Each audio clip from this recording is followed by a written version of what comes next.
Welcome to How to Talk to Kids About Anything with Dr. Robyn Silverman, a podcast loaded with practical tips, powerful scripts, personal stories, and simple steps to make even the toughest conversations easier.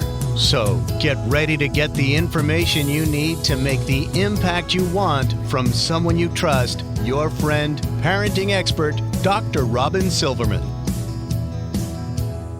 Hello and welcome to How to Talk to Kids About Anything, where we give you the tips, scripts, stories, and steps to make even the toughest conversations easier.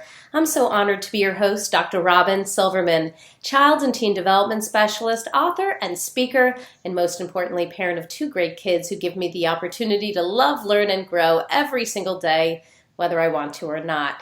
I get it. It's not always easy, but as you know by now, we're in this together and we have some really wonderful people helping us along the way. Now, all people, young or old, experience fears or anxiety at one time or another in their lives. These feelings are often normal, even protective, because they tell us when we need to use caution, run, fight, get help. Kids may fear the dark or spiders or being separated from their parents and much more. For kids, coping with fear can even help them deal more calmly with bigger fears as they get older and get into more challenging situations along the way. But what happens when fears are more relentless, when they are more than just normal everyday anxieties and tend to stop us from doing what we want to do or what we need to do or live fully from day to day? What happens when it's not just a fear, but a phobia? To figure all of this out, I'm so glad that we have on our call today Dr. Andrea Umbach. Now, Dr. Andrea Umbach is a licensed psychologist and specializes in treating anxiety, phobias, OCD, panic, hoarding, and trichotillomania. She practices from a cognitive behavioral approach focused on increasing flexibility in thinking and making adaptive behavior changes. Dr. Umbach enjoys working with adults, teens, and kids in both individual and group formats, as well as providing trainings and presentations and consultations. She is the author of Conquer Your Fears and Phobias for Teens and the founder to the Charlotte Anxiety Consortium. You can learn more about Dr. Andrea Umbach at www.drandreaumbach.com. There's so much to learn today. We're so grateful to have you here. Welcome to Dr. Umbach to How to Talk to Kids About Anything. Hi, thank you so much. I'm so excited to share this time with you and your listeners today. It's going to be wonderful. And before we get into the meat of the matter, for those who haven't had the opportunity to read your book or learn more about you or be in your office, would you just take a moment to tell us what gets you up in the morning? What made you so interested in helping kids and families cope with fears and phobias? Well, the most exciting part of my job is when I get to see the growth and the learning that takes place when someone is actually conquering their phobia. My clients end up doing things they never, ever thought they'd be able to do. And they had something in their life that was really holding them back, and they assumed it would always be that way. But once they get into treatment, they kind of learn that change really is possible. And I just get to witness and see people accomplish their goals and knock down these obstacles. And it's so rewarding to see that. And can only imagine. Now, I know that there's obviously kids and adults alike that have all kinds of fears, and I hear that you keep talking about phobias. So I think maybe a great place to start is, what is the difference between a fear and a phobia? That's a great question. So I guess the easiest way to explain fear is that it's just a basic emotion that we all have. We all want a healthy amount of fear to protect us. We need it to keep us safe from danger. Fear triggers this natural instinctual reaction that we need. I thought of an example from a couple weeks ago. I looked outside and my porch was on fire. Oh my gosh. And my fear reaction allowed me to alert my husband and move quickly and someone kept an eye on it, and we tried to get water, and we tried to put it out. And if the fire got bigger, it would have made me move away and call 911. So we were able to take care of it, but that fear, I needed it to get me moving and to get me to kind of take care of it and move quickly and, make those decisions. So it's instinctual and it's protective, and we need that fear. And people often think of the phrase, the fight or flight response, and that's what fear does for us. We need it. The problem is if we have too little fear or too much fear. So too little fear, we become impulsive, and too much fear, we can develop a phobia. So a phobia it's the Greek word for fear, and it's an intense fear of a specific situation or a specific object. And our reaction is if this thing is dangerous, when really we know, it's a false alarm. Our reaction is excessive. The fear is very distressing and it won't go away. And the biggest part is that it starts impairing our lives. So our daily life, our academics, our social relationships. So these phobias can become all encompassing. And I like to give an example to distinguish between the fear and the phobia. If someone has a fear of spiders, they might think they're gross. They don't want to touch them, but it's not impairing. They can kind of, just kill them quickly and get rid of them, or, just deal with them. If someone has a phobia of a spider, they're terrified. They don't want to go outside because there's a spider. If they see one, they run and they panic, and they're thinking about spiders all the time, worrying about them being around, and it becomes really distressing and impairing. So there's a pretty big difference between just having a kind of healthy amount of fear and then actually experiencing a phobia. It certainly does. And I think that many parents have seen their kids fearful of different things, but when you have a phobia, it sounds like they're almost at a standstill, that there's very little you can do right there in the moment to help them. So what are some common phobias that many kids and teens might have or that come into your office? Well, we actually distinguish 5 specific phobias in our diagnostic manual, so I'll tell you about those 5. The first one that's really common is an animal or insect phobia. So you probably know people that have phobias of dogs, of snakes. I see a lot of bees. The dog, I definitely have seen that. Yep. One, yes. So lots of different animals and insects. The other category is natural environment. So we think of this as people that have phobias of heights, of water, of storms and weather, of darkness. So these things are in our environment, kind of natural environment category. The next one is situational things. So this could include driving or flying or elevators, bridges and crowds. There's lots of different situations that we find ourselves in. I'm sure you've heard of people that, feel very trapped in closed spaces, those kinds of things. Right, sure.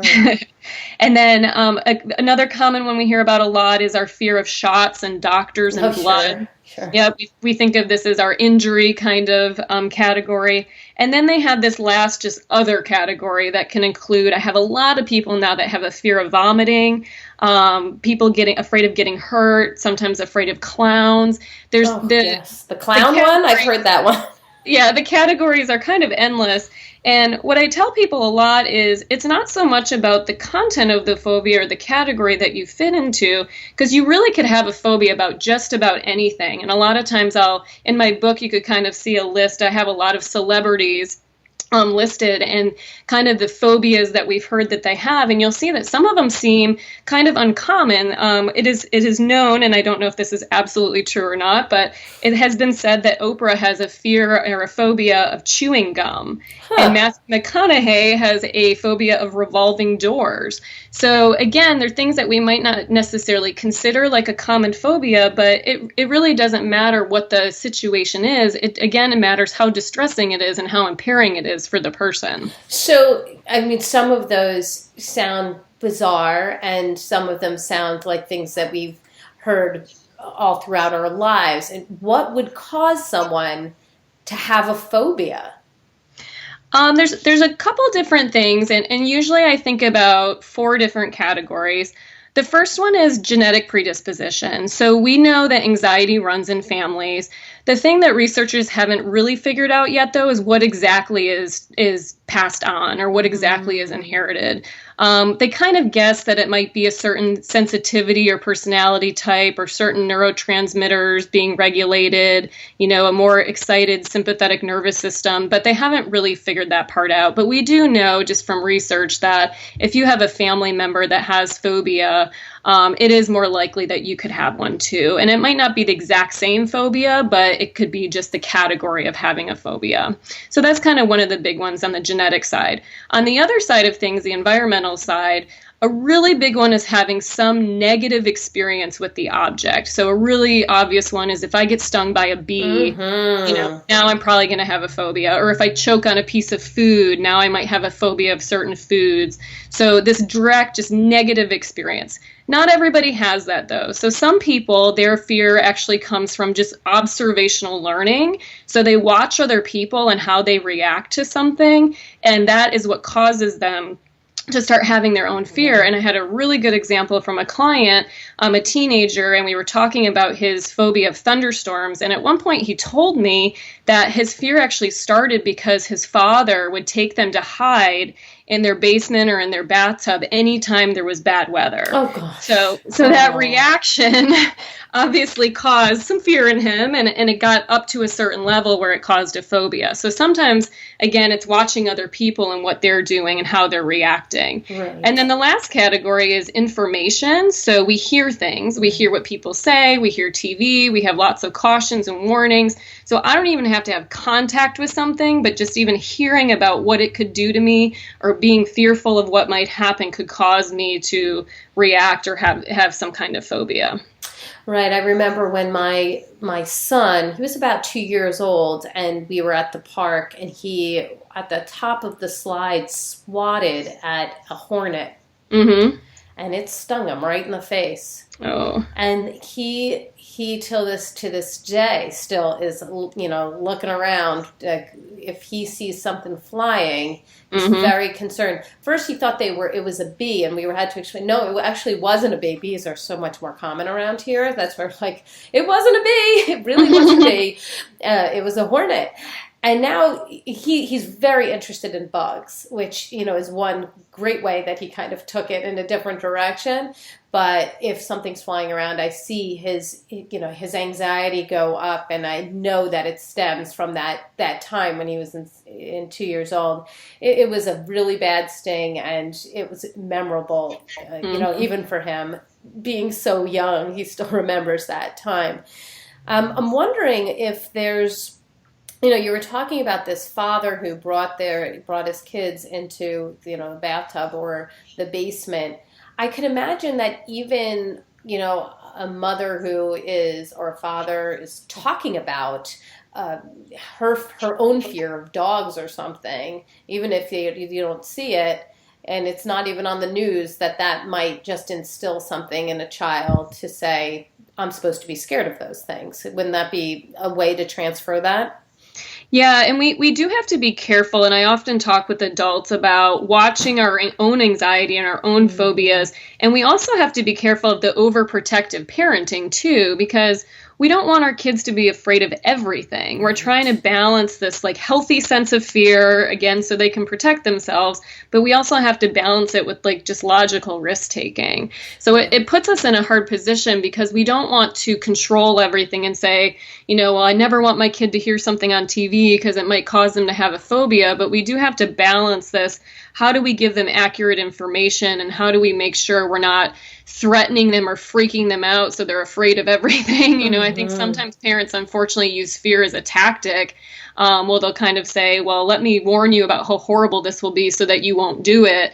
But that can create some of these fears and phobias. Right, and experience can be a great teacher. I mean, I'm not saying jump off the cliff and find out that you break your legs, but that when we experience some of these negative or challenging situations, and we learn that we skin our knee, or we, get a very bad taste in our mouth, or it makes us throw up, whatever it is, that's a learning experience, and we won't touch that thing again because we've experienced it. So if somebody is having some kind of phobia, when is it that we should seek treatment? And if we do seek treatment, what is even available for these people who have a phobia? So I think a lot of people are hesitant to seek treatment, and some people don't even know that treatment is possible for a phobia. I think a lot of times people just think this is here forever and there's nothing I can do about it. And that's actually one of the reasons why I decided to write a book on phobias, because I really wanted people to know, like, this is something that can change. It's something that can get better. So in terms of treatment, the most effective treatment is cognitive behavioral therapy. It's an evidence-based treatment, and it's kind of the first line of treatment that we go to. And the whole point of the treatment is to really pay attention to the patterns of the phobia, which we can talk about in a little bit. And we're learning skills. And in my book, I use an acronym just to kind of, bring all the skills together. And the acronym is FACE. So the F is for flexible thinking. We want to teach, kids, adults, whoever, how to change their thinking about the situation or the phobia. The A is acceptance of thoughts and emotions. So we have to learn how to accept the thoughts that pop in our head, our fears, and also accept the emotions that we feel as a result. The C is the coping skills that we want to teach them of how to handle these things when they pop up. And then the E is the exposure, which is actually facing the fear and learning how to do that purposefully. So there's kind of a whole package in terms of cognitive behavioral therapy that if you're looking for a therapist, you definitely would want to seek out someone that does this kind of therapy and that does exposures. And this is what we know to work best just on our research. And we want people to know that it is possible for these phobias to get better. I guess your initial question was, when do we seek treatment? What I usually tell adults and parents is that there are some fears that are common at certain ages with kids.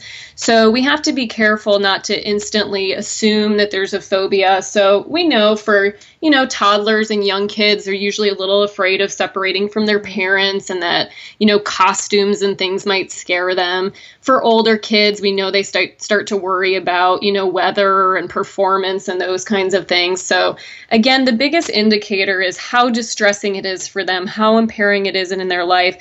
And I always tell people it's better to go and ask these questions of a professional and see what the professional thinks in terms of severity and what they can do to help than not to address it at all.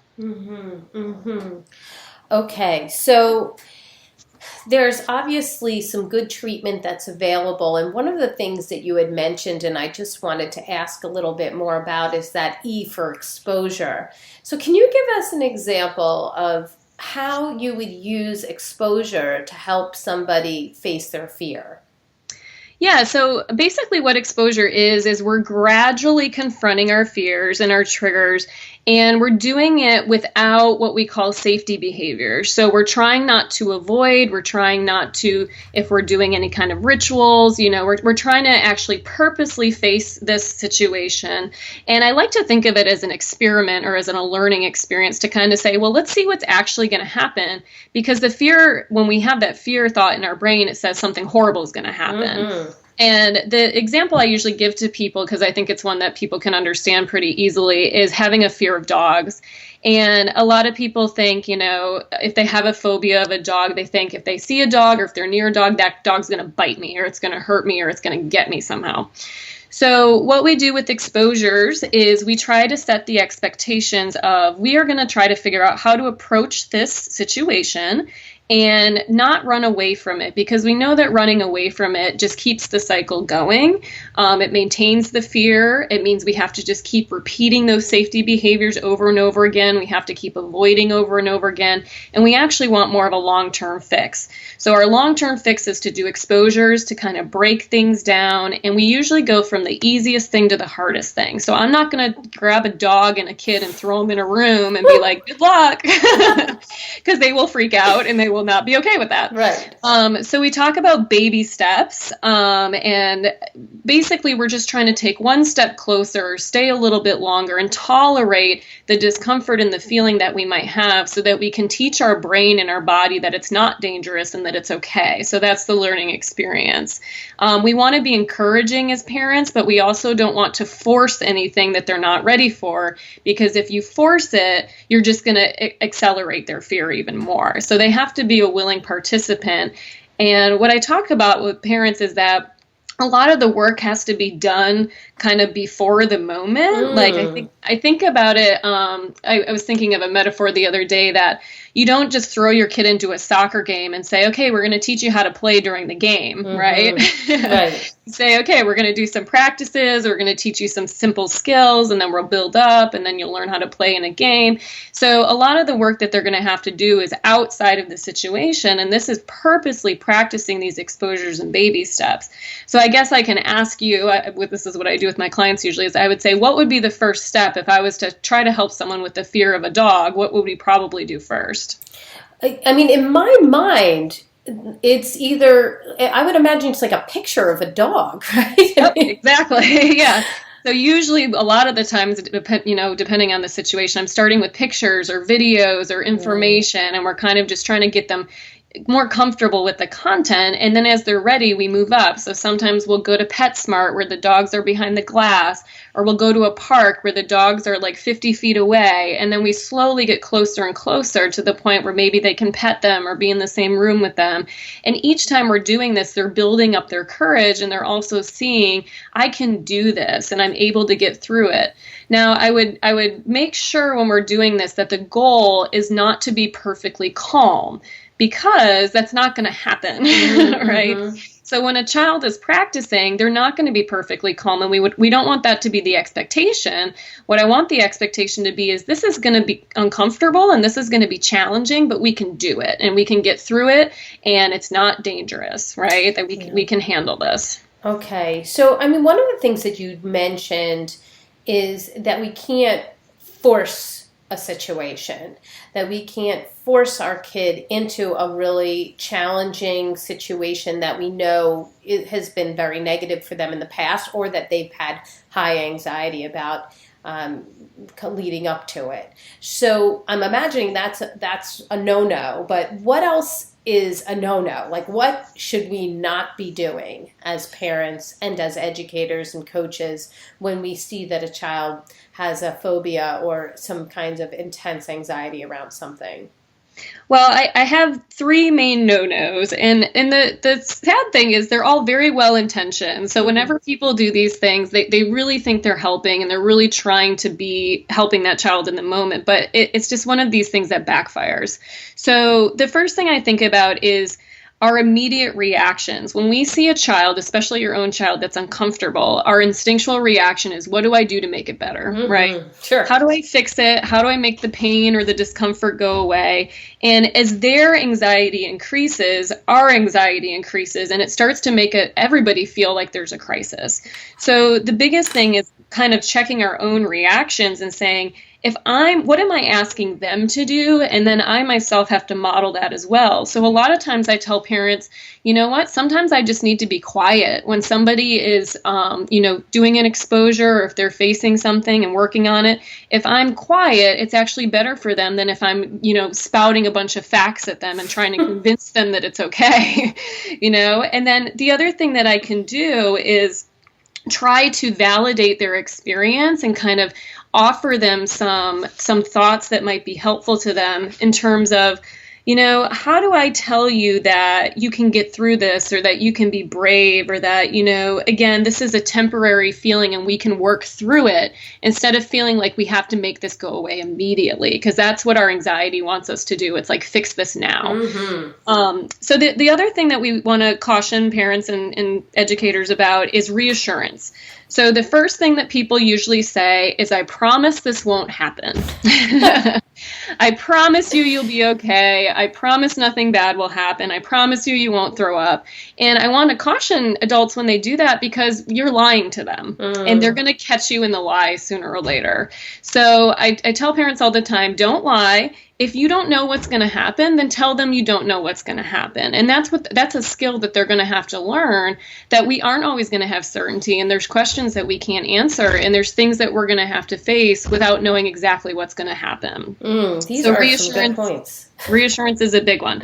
The last one is accommodations. So a lot of times parents don't even realize they're doing it when it's happening, but when they look back, they realize I'm doing a lot of things to protect or fix this for my kids. Oh, I know that one. I totally can imagine. I just get it. So the parents that are calling ahead to make sure there's no dog at the birthday party, Sure. like there's so many things that are going on that we are accommodating, or we're helping them avoid, or we're helping them fix it. And again, like you said at the beginning, is we have to give them the opportunity to actually work it out and kind of deal with the natural consequence or deal with the feelings versus protecting them all from it.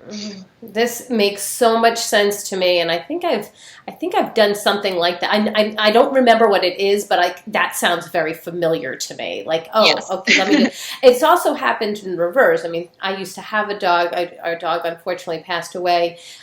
He was 16 years old and had a great life, but we did have a couple of friends who had kids who had some fears of dogs, and they would ask, about the dog and where the dog was going to be, and to make sure that kept the dog away. By the time the dog got to about 15 years old, he was the calmest, kindest, no bark, no jump kind of dog. And actually, some of those same people learned to like him, our dog, instead of being scared of him. Because, well, I mean, when you have a dog that defies all of the things that you imagine a dog would do, then that becomes a pretty good thing.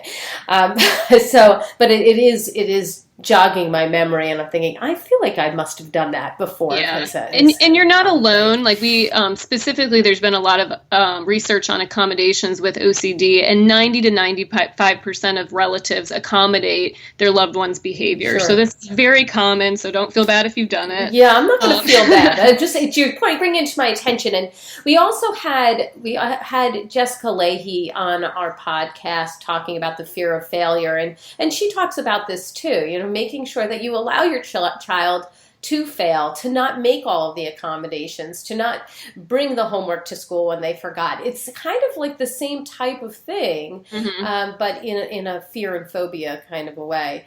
So as a parent or an educator or a coach, what are some tips that you have that allow us to support a child who is having certain fears or up to a phobia? What are we supposed to do?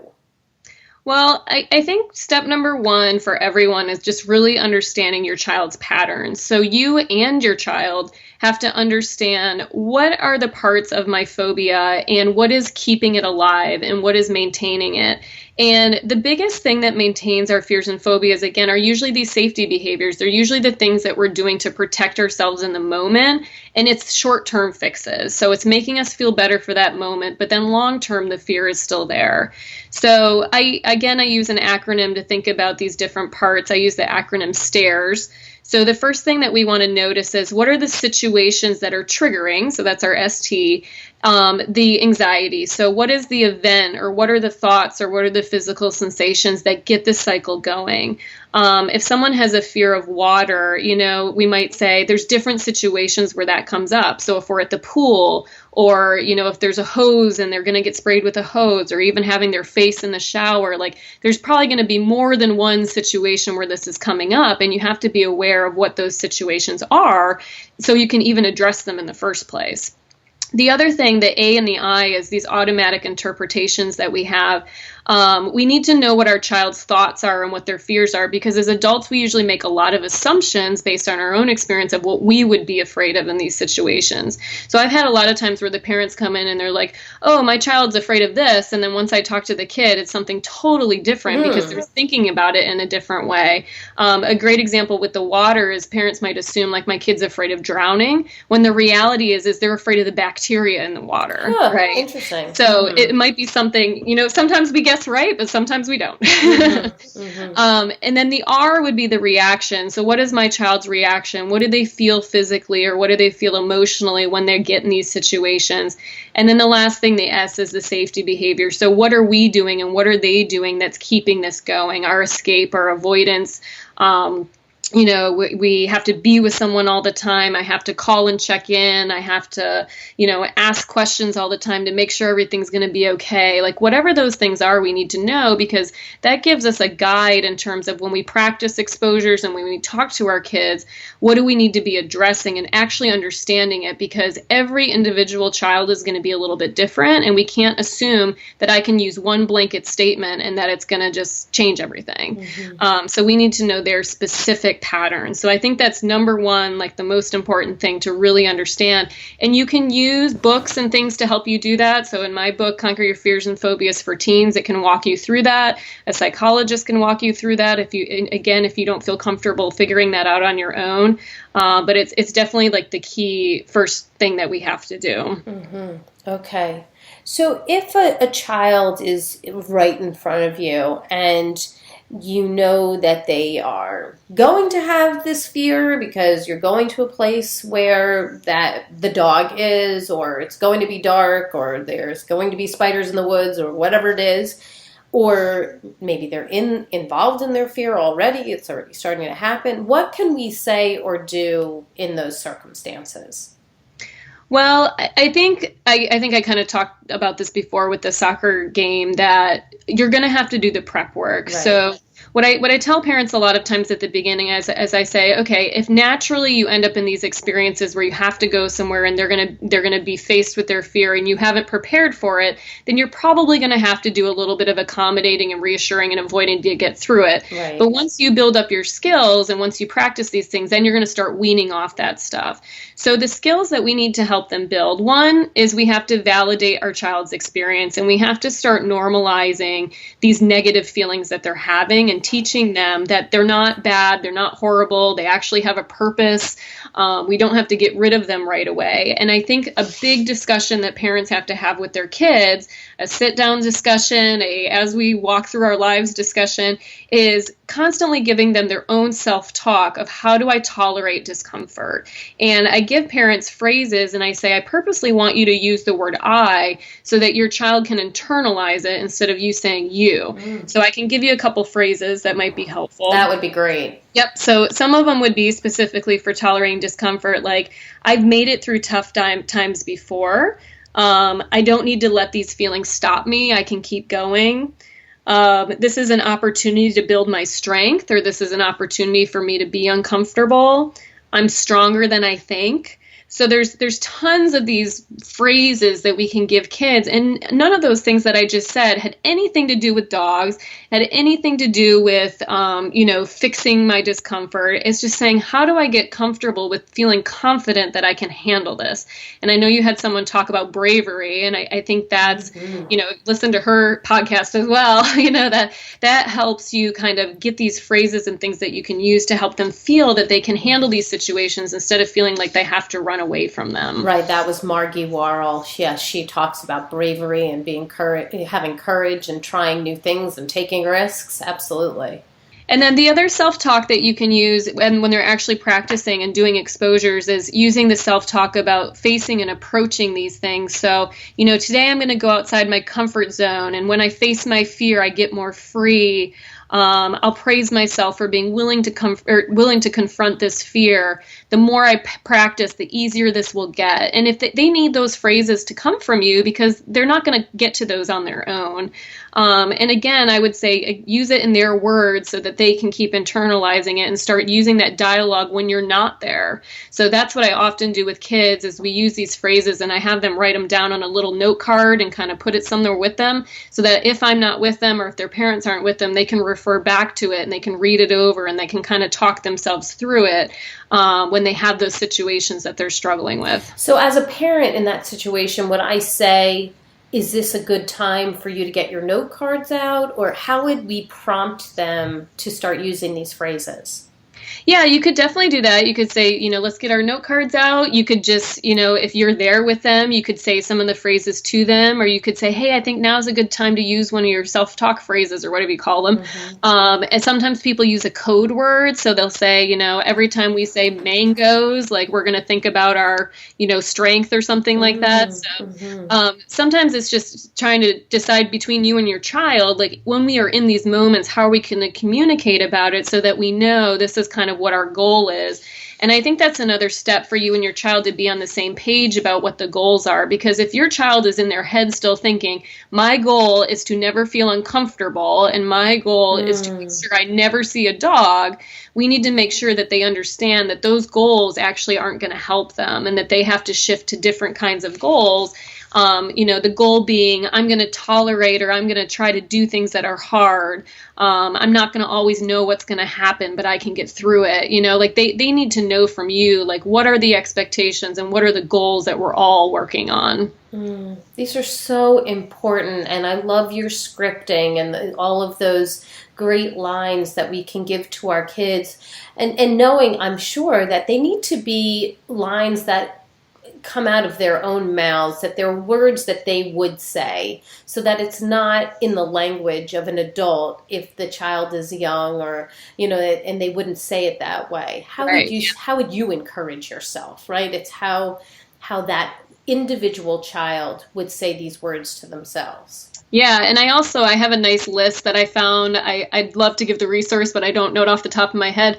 But I have a nice list of some of these phrases, and what I do is I have the child read them, and I say, highlight the ones that sit with you, or show me the ones that you like, and put it in your own words so that it feels good to you. That's a great point. Okay, hopefully I can get some of those from you, and we'll put them in the show notes so that people can see them and use them, and maybe even it could be 5, it could be 8, but it doesn't need to be an exhaustive list. Right. We can put some down and then have our listeners take a look at them and hand them to their child. And it sounds like this is a great tool, not just for a child who has an actual phobia, but a child who has a fear of the dark, a fear of, whatever it might be that might not cause them so much discomfort that they can't interact with life, but that is continual and is something that they deal with over a long period of time. Mm-hmm. Yep, exactly. Okay, so out of everything that we've talked about, what is the top tip that you would want parents and educators to come away with from this podcast? Well, I'm probably going to be repeating myself, but I think the biggest thing is the parent or the educator has to understand what isn't maintaining this anxiety or this fear or phobia, and what are the things that are keeping us stuck, and what are the actual long-term goals? What do we want to be teaching our child? What skills do they need to learn? Because when the adults themselves are having kind of the goals that are going to maintain the phobia, then we're not able to assist our child. We're not able to teach them the direction that we want them to go in. And often adults get frustrated because they're like, why isn't this getting better? And it's like, well, I don't know that we're addressing the right thing. So obviously really knowing about the goals. And I think this concept of shifting from wanting comfort, wanting to fix things, wanting to feel good all the time, shifting it to bravery, shifting it to resilience and courage and facing these things that are difficult. And I've heard it over and over again from people, and I know on your podcast as well, that we want kids to be able to handle difficult situations versus not letting them have any difficult situations ever to learn from. Oh, bingo. Yes, absolutely. That's why we want to have these conversations with them. That's why we want to prepare them. That's why we want to do the things that we do. And I just want to underscore what you said, that we're not trying to get rid of the fear for our child. We are not trying to make this easier for them by accommodating. We're trying to help them have the coping skills so that they can better face their fears, not to get rid of them, but so that they can operate in life and thrive and be involved in all the things that they want to do with their lives. Yeah, and you also have to have confidence in your own child's abilities to cope, because we have to show them that confidence. The more confident that you are that your kid can handle it, the more confident they can be. But if we shy away from that and think, "Ooh, I don't know if you can do this. Do you think you can handle it?" then they're going to question that too. Oh, right. And of course, kids can be so intuitive. We might not even be saying anything, but we might be gritting our teeth and our stomach might be clenched, and they just read it. They go, I'm not going in there. Mm-hmm. So what's the resource of the week? What is a way for people to get more information about you, or where would you like people to go to learn more if they were at the point where they said, oh, this information is really important and I need to get more information on this? So my website's the easiest way to find information about me. So it's www.drandreaumbach.com. And then the resources I often give to people specifically about phobias. So one would be my book, Conquer Your Fears and Phobias for Teens. There's also some great books that we'll list on the website for younger kids as well, and I'll give you that information. And I think the website that I often send people to is called www.adaa.org, and that is in an organization called the Anxiety and Depression Association of America, and they have great resources and information specifically on anxiety that you can find. So I always tell people if they're going to Google anything, go to ADAA because you'll get information that's accurate. Oh, this is great. This is all incredible information. I can absolutely see myself using these tools that you've provided, especially those phrases. I think those are great for any kid, and I think we'll be talking about that tonight. But I loved what you have said about making sure that we're not trying to get rid of a fear, that the goal needs to be to cope with the fear in a productive way, that the goal needs to be that our child has the tools, not that we have it, not that we're trying to get rid of it, but that they have those tools so that as they grow and get older or are away from us, that they're not relying on us to solve the problem for them. So I just so appreciate everything that you said today. Thank you so much. Well, I've got my takeaways, and sweet friends, I know you have yours. Let's discuss them. Come up on Facebook. Let's go to Dr. Robyn Silverman's page, or let's chat about it at drrobynsilverman.com or twitter.com/Dr. Robyn. And if you love this podcast like I did, would you just kindly go up to iTunes, rate, review, subscribe, share? It means so much to us. It is incredibly helpful. We want to get all of these solutions that Dr. Umbach has provided today and all of our other incredible experts have provided out into the world so that people can use them. That's all the time we have for today. My fellow leaders and parents and educators, thank you so much for tuning in to How to Talk to Kids About Anything. For more information on books, articles, speaking engagements, or curriculum, please visit drrobynsilverman.com. So many great podcasts and show notes are right up there. I look forward to weathering the storms and enjoying the sunny side of life together. Please remember, even on days when you fall short, you've got this. You're here, you're getting the information you need. I know it's not easy. Just remember that there's always tomorrow. Parenting is the ultimate do-over. I see you, I'm right there with you. And as there are moments when we doubt our know-how, our choices, and our sweet sanity, please know you are 10 times the parent you think you are. You really are. Until next time, this is Dr. Robyn Silverman with How to Talk to Kids About Anything. Please tune in again and keep connecting through conversation. See you next week. You've been listening to How to Talk to Kids About Anything with Dr. Robyn Silverman. For more information on books, articles, speaking engagements, or curriculum, please visit drrobynsilverman.com.